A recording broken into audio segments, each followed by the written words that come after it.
CUT special series में एक बार फिर से आपका स्वागत है। इस एपिसोड में हम उन प्रश्नों को देखेंगे जो आपके परीक्षा के लिहाज से बेहद महत्वपूर्ण साबित हो सकते हैं। तो चलिए शुरुआत करते हैं। पीएम यशस्वी योजना के तहत उम्मीदवारों के चयन के लिए कौन सी प्रवेश परीक्षा आयोजित की जाती है?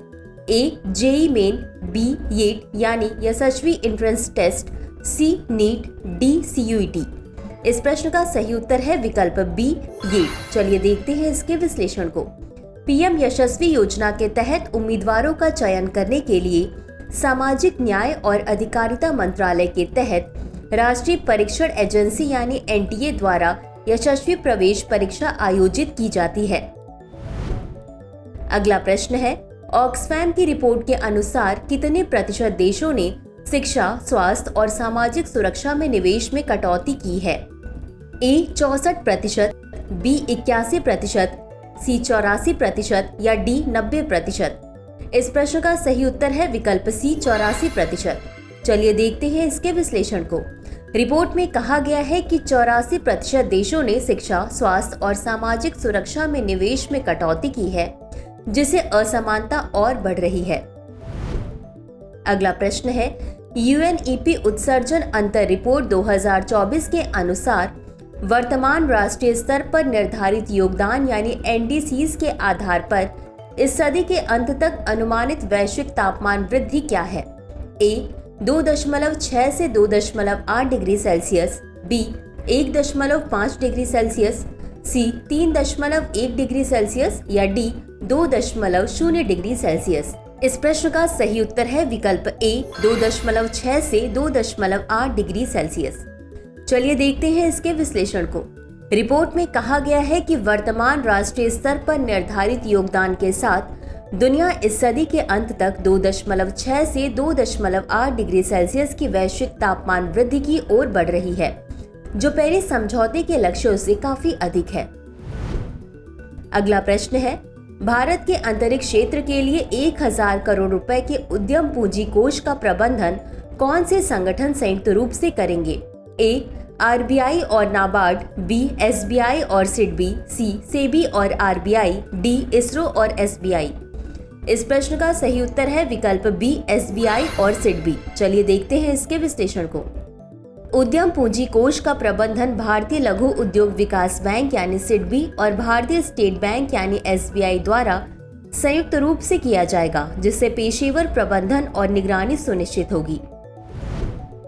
अगला प्रश्न है, सरकार के मिशन मौसम के तहत कितनी धनराशि आवंटित की गई है? ए. 1000 करोड़ रुपए, बी. 1500 करोड़ रुपए, सी. 2500 करोड़ रुपए, डी. 2000 करोड़ रुपए। इस प्रश्न का सही उत्तर है विकल्प डी, 2000 करोड़ रुपए। चलिए देखते हैं इसके विश्लेषण को। सरकार ने मिशन मौसम पहल के अंतर्गत 2000 करोड़ रुपए आवंटित किए हैं।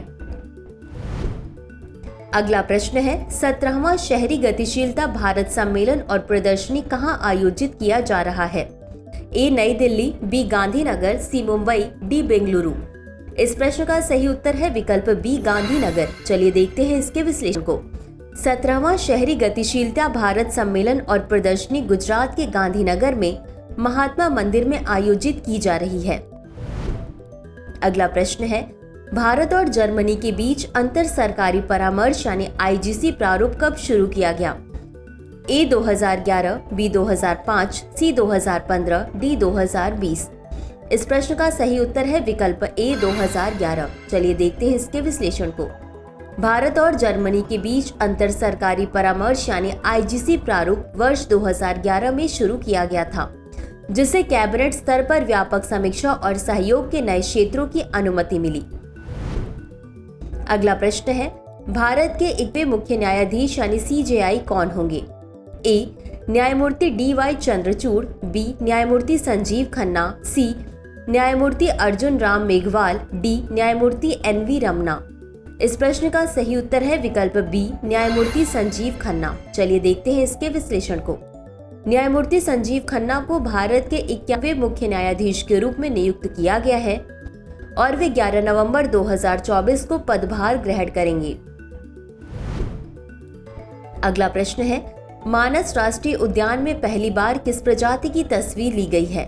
ए बंगाल टाइगर, सी क्लाउडेड तेंदुआ, सी एशियाई गोल्डन बिल्ली, डी भारतीय तेंदुआ। इस प्रश्न का सही उत्तर है विकल्प सी, एशियाई गोल्डन बिल्ली। चलिए देखते हैं इसके विश्लेषण को। एशियाई गोल्डन बिल्ली यानी कैटोपुमा टेमिनकी की तस्वीर पहली बार मानस राष्ट्रीय उद्यान में संरक्षणवादियों और वन विभाग के अधिकारियों की एक टीम द्वारा ली गई। अगला प्रश्न है, हालिया अध्ययन के अनुसार भूजल की कमी से सबसे अधिक प्रभावित कौन से 2 राज्य हैं? ए उत्तर प्रदेश और केरल, बी छत्तीसगढ़ और पश्चिम बंगाल, सी पंजाब और हरियाणा, डी महाराष्ट्र और गुजरात। इस प्रश्न का सही उत्तर है विकल्प सी, पंजाब और हरियाणा। चलिए देखते हैं इसके विश्लेषण को। पंजाब और हरियाणा को सबसे अधिक प्रभावित क्षेत्र माना गया है, जहां भूजल स्तर में सबसे अधिक गिरावट देखी गई है, जिसका मुख्य कारण शहरीकरण, औद्योगिकीकरण और सिंचाई है। अंत में देखते हैं आज के अभ्यास प्रश्न को। चाणक्य रक्षा संवाद के दौरान रक्षा मंत्री द्वारा कौन सी प्रमुख पहल शुरू की जाएंगी? A ISRO green initiative 2.0, B green initiative 1.0 और IA 1.0 का डिजिटलीकरण, सी डिजिटल इंडिया 3.0, डी भारतीय रक्षा नवाचार कार्यक्रम। इस प्रश्न का उत्तर कमेंट बॉक्स में जरूर दें। आज के लिए बस इतना ही। धन्यवाद।